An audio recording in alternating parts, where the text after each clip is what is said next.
चलिए देखिए, पीछे बोर्ड पे आपको बिहार से जुड़ा हुआ एक प्रश्न दिख रहा होगा, वो भी बिहार के प्रमुख नदी से।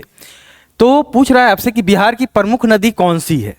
लेकिन इसका आंसर जो है ना, ज़्यादातर बच्चों को पता होगा कि गंगा जो है बिहार की प्रमुख नदी है, और गंगा जो है बिहार को दो भागों में बांटती है और बीचों बीच से होके गुजरती है, बक्सर से इंटर करती है और कटिहार से बाहर निकल जाती है, फिर पश्चिम बंगाल से जाके बंगाल की खाड़ी में जाके गिर जाती है। ये तो आसानी से बता देगा। एक चीज़ और इसमें फैक्ट के तौर पे याद रखना है कि जो गंगा है बिहार के टोटल 12 जिलों से होके गुजरती है। तो इस क्वेश्चन का आंसर तो बी हो गया।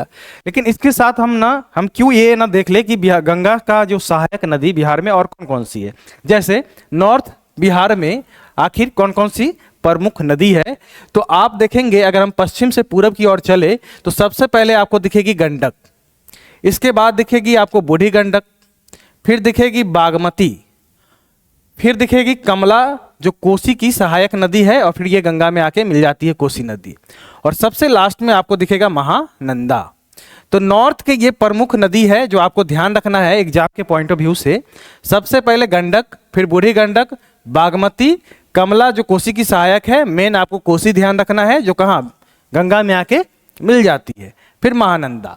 इसी तरह आपको साउथ बिहार का मतलब दक्षिण बिहार की प्रमुख नदी है उसे भी ध्यान रखना है। तो सबसे प्रमुख नदी आपको ध्यान रखना है सोन, जो जाके मनेर कहाँ पटना के पास आके मिल जाती है। इसके बाद आपको ध्यान रखना है पुनपुन नदी। कौन सी नदी? पुनपुन। फिर आपको फल्गु नदी और किउल नदी। फल्गु नदी को खासकर आपको ध्यान रखना है क्योंकि ये आपको जैन और हिंदू धर्म के लिए प्रमुख स्थल माना जाता है। क्या माना जाता है? प्रमुख स्थल, है ना। हमारे आसपास में किसी का देहांत हो जाता है तो गया में जाके उनका क्या किया जाता है? पिंडदान किया जाता है। तो ये प्रमुख स्थल है हिंदुओं के लिए भी, बौद्धों के लिए भी, जैनों के लिए भी। तो ये आपको ध्यान रखना है। कौन सी नदी के बारे में? फल्गु नदी के। तो नॉर्थ और साउथ बिहार क्लियर है। कौन कौन सा? बूढ़ी गंडक, पहले गंडक, फिर बूढ़ी गंडक, बागमती, कमला, कोसी, महानंदा, फिर इधर आ जाइएगा सोन, इसके बाद पुनपुन, फल्गु और किउल नदी।